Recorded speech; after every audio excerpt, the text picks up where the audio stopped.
Hi hello नमस्कार, स्वागत आहे तुमचं पुन्हा एकदा आकाशप्रीती ब्लॉग्समध्ये. तर आजच्या ब्लॉगमध्ये मी बनवते आहे केक, कारण माझ्या पप्पांचा आज बर्थडे आहे 1 जून. बऱ्याचशा लोकांच्या पप्पांचा बर्थडे आज असणार आहे आणि माझ्याही पप्पांचा आहे, त्यामुळे मी आज केक बनवते आहे त्यांच्यासाठी. त्यांना बाहेरचे आईस केक आवडत नाहीत, त्यामुळे म्हटलं चला आज आपण काहीतरी वेगळं करूया. आज पहिल्यांदा आली आहे किचनमध्ये, तेही आता 1.25 महिन्यानंतर, आणि मला खरंच सुधरत नाही आता काय करू. तर मी आज काय बनवते ते पहिले तुमच्यासोबत शेअर करते.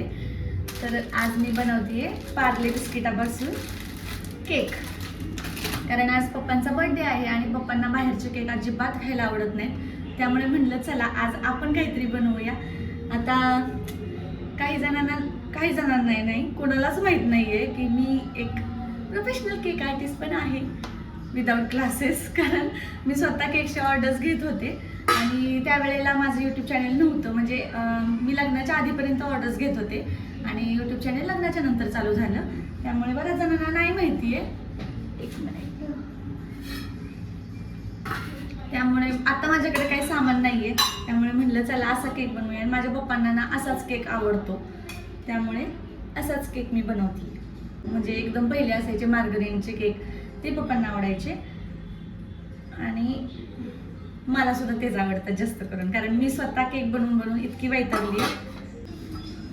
पहिल्यांदा इथं ग्रीस करून घेते, तेलानेच ग्रीस करते. बटर वगैरे तसलं काय आपली भानगड नाही, बटर पेपर वगैरे काही नाही आहे. अचानक माझं ठरलं की चला आता आपण केक बनवूया. पप्पा अशी कधी स्वतःचा बर्थडे सेलिब्रेट करत नाहीत, म्हटलं पहिले मी होते त्यावेळेला मी प्रत्येकाच्या बर्थडेला मी केक बनवायचे, पण पप्पा कधीच आईस केक खात नव्हते, त्यांना कधीच आवडला नाही. आणि मी बिस्किटाचा मी स्वतःच पहिल्यांदा मी ट्राय करते, माहीत नाही कसं होईल ते, बघूया जसं होईल तसं होईल. एक छोटीशी ट्रिक तुमच्यासोबत शेअर करते. मी ह्या भांड्यामध्ये केक करणार आहे आणि खाली त्याला लागू नये केक आपला, त्यामुळे आहे ना त्याच्यामध्ये मी आधी तेल ग्रीस करून घेतलं. आणि आता माझ्याकडे बटर पेपर नाही आहे, तर काही जण काय करतात की मैदा पण त्याच्यावरती स्प्रेड करतात, पण त्यातून सुद्धा आहे ना आपला केक चिकटण्याचे चान्सेस असतात. म्हणून आहे ना मी हा पेपर घेतला आहे, याला आहे ना असं फोल्ड करायचे असं, आणि हे असं बरोबर त्या लाईननुसार कट करायचे.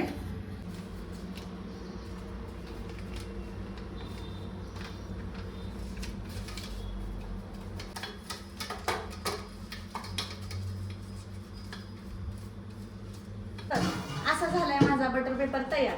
आता हे मी साईडला ठेवते आणि केकची तयारी करायला घेते. त्याच्या भांड्यामध्ये मी घेतले पार्लेजीचे बिस्किट्स आणि हे सगळे आता मी वाटून घेणार आहे.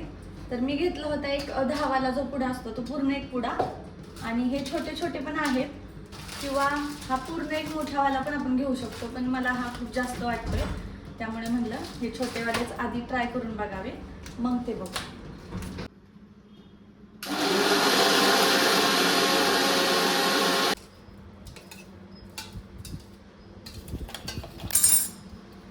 यामध्ये ना ही पिठी साखर आहे, मी थोडीशी घालते, 2 ते 3 चमचे. मी 2 चमचे घालते, मला माहित नाही किती गोड होईल ते. हा आहे बेकिंग पावडर, अर्धा चमचा बास होईल. बेकिंग सोडा एकदम छोटासा, एकदम एवढीसाच घालते. आणि ही आहे कोको पावडर,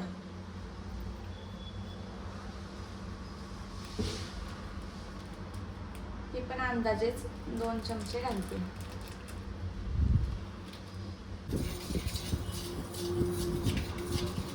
हे सगळं रेडी होईपर्यंत आपला गॅस सुद्धा इकडे मी चालू करून घेतलाय. आणि एक ताट मी घेते त्याच्यावर झाकायला, आणि त्यामध्ये काहीतरी स्टँड. आता हे झाकून हे अशा प्रकारे, काय नाही स्टँड पाहिजे होतं, हे अशा प्रकारे ह्याच्यामध्ये स्टँड ठेवले, गॅस चालू केलाय आणि झाकण ठेवून हे 5 ते 10 मिनिटं गरम करायचे.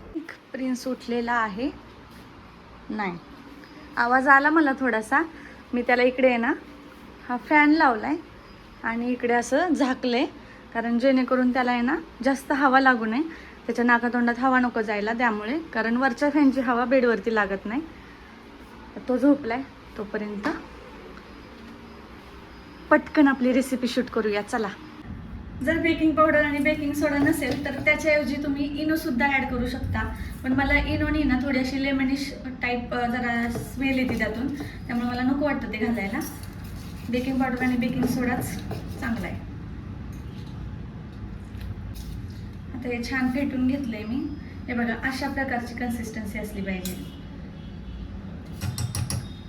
हे बॅटर मगाशी हे ग्रीस करून ठेवलेलं जे आपलं होतं, मी कुकरचंच भांडं घेतलेलं.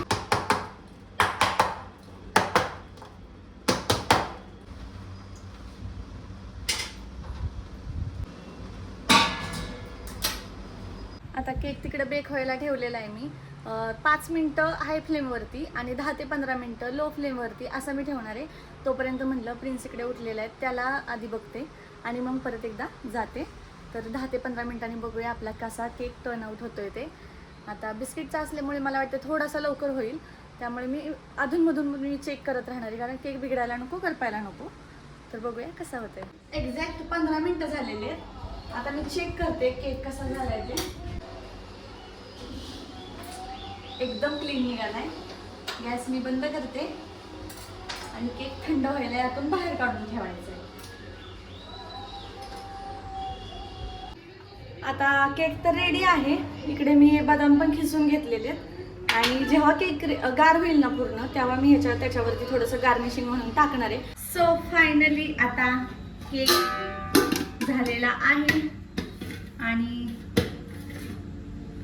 मी ऑलरेडी काढलेलं आहे.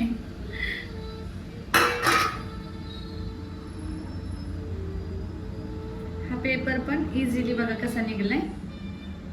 अशी काजू बदाम, सॉरी फक्त बदाम घेतले होते मी, ते सगळे स्प्रेड करून घेते.